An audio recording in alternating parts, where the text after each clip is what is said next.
Once again, what's the squad? TJ again, I'm back. So let's continue off this video. A few calls were made to various friends, but they couldn't think of anyone. What's up? However, they promised to get back with if the situation was to change. It was a waiting game now, so I plopped myself back down in the chair and dozed off again. A knock came at the door just as I began to drift off. The interruption annoyed me, and for a second I considered not answering it. I decided to go ahead, if just to stop them from banging on the door. When I opened it, I was met by a smiling young man holding business cards. He asked if I needed him to mow the yard. I declined his offer, but just then, Grandmother Annie's request popped into my mind. He was about to walk away until I caught him and asked him if he could do basic repairs, things like fixing broken garbage disposals. When I asked this, his eyes lit up and he said yes. In fact, he had been a Mr. Fix-It in his last job, but unfortunately there was not enough work, so he was forced to fall back on lawn mowing to make ends meet. I briefly looked him over and thought about it in my head for a moment. He seemed like a nice, well-mannered kid.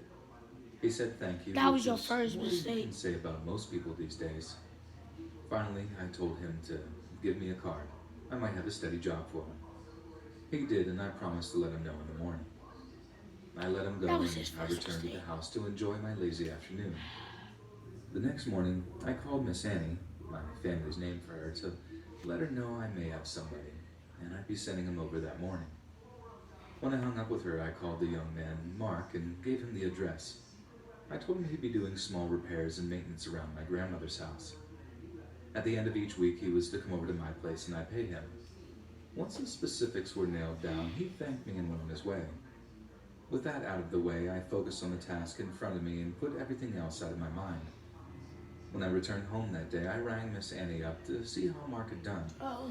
Her report of his work was encouraging. She spoke on more than one occasion about how eager he was to do well and his great attention to detail. This news was very pleasing to hear and assured me I'd made the right decision. Life would continue as normal.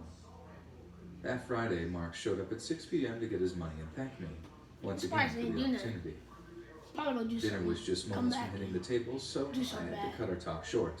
I told him to come around about the same time next week, and he took off, with what I assumed was a song in his heart, a smile on his face.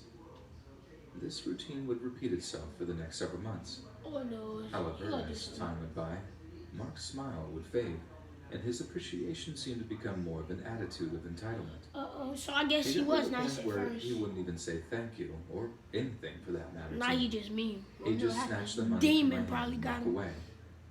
While this behavior ticked me off, I didn't have to like him, as long as he did his job. I hadn't talked to Miss Annie for a while, so one Monday morning, I gave her a ring to see how things were going. She said all was well, but I could tell from her voice something was bothering her. After a few minutes of coaxing, she admitted that Mark hadn't been doing his job as well as he had at first. Once a month or so had passed, he began making comments about money and not getting enough work. Since I was the one paying him, she had no idea how much he was making, so she said nothing. I assured her I was paying him plenty, enough money for a full-time employee, as a matter of fact. He had no reason to complain. When she mentioned he would get angry toward her and it scared her, I became a little concerned. Just to calm her fears, I told her I would talk to him that Friday. Even after we hung up with one another, her remark about being scared continued to eat at me. Miss Annie was very special to me, and the idea of her being afraid look how you looking. I was determined to nip his behavior in the bud, but it became a problem. But I had to make sure I did so with a clear, calm head. Anger would only serve to exacerbate the situation and breed bitterness between us. I'd cooled off by the time Friday came around. In fact, I was in a pretty good mood. Spring was just beginning to rear its head, and I was looking forward to more sunny and warm days. Mark arrived at the usual time and had the now common scowl across his face. He attempted to snatch the cash from my hand, but before he could, I stopped him and said we needed to talk. He said nothing as I spoke.